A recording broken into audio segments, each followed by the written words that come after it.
Exercice.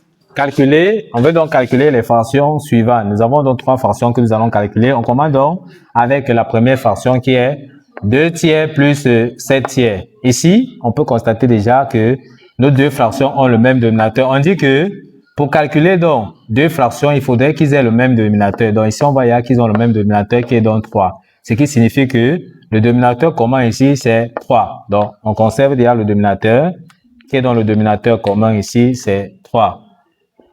Comme ils ont le même dénominateur, il suffit d'additionner les numérateurs. Donc, il suffit d'additionner ici 2 plus 7. En calculant, on aura 2 plus 7, ça nous donne 9. Au dénominateur, nous avons donc 3. 9 divisé par 3, ça nous donne tout simplement 3. Donc, voici la bonne réponse. On passe donc rapidement à la fraction B. Nous avons 3 demi moins 5 tiers.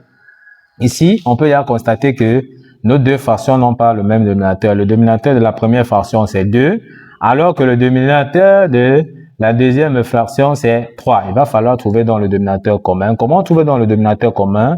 Il suffit de faire le produit des deux dénominateurs. Donc ici, on va tout simplement faire 2 multiplié par 3. Ensuite, on va faire le produit en croix. On commence toujours par multiplier dans ce sens-ci. On commence toujours là. 3 multiplié par 3. Donc ici, on fait 3 multiplié par 3. Comme c'est moins ici, on met bien le signe moins. On vient maintenant aussi, on multiplie dans ce sens-ci. 2 multiplié tout simplement donc par 5. On vient ici, on fait 2 multiplié par 5. On peut donc calculer 3 fois 3, ça nous donne 9. On met bien le signe moins.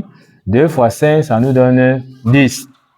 2 fois 3, qui est dans le dénominateur commun ici, c'est tout simplement donc 6. On peut donc calculer 9 moins 10, ça nous donne moins 1. Nous avons donc le dénominateur ici, qui est donc 6. On voit que nous avons moins 1 sur 6.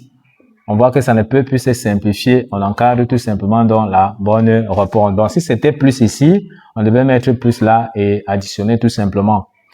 Ok, on vous laisse dans le soin tout simplement de calculer la fraction D qui est 7 sur 5 moins 3 sur 4. Et n'hésitez pas donc de nous laisser vos réponses en commentaire.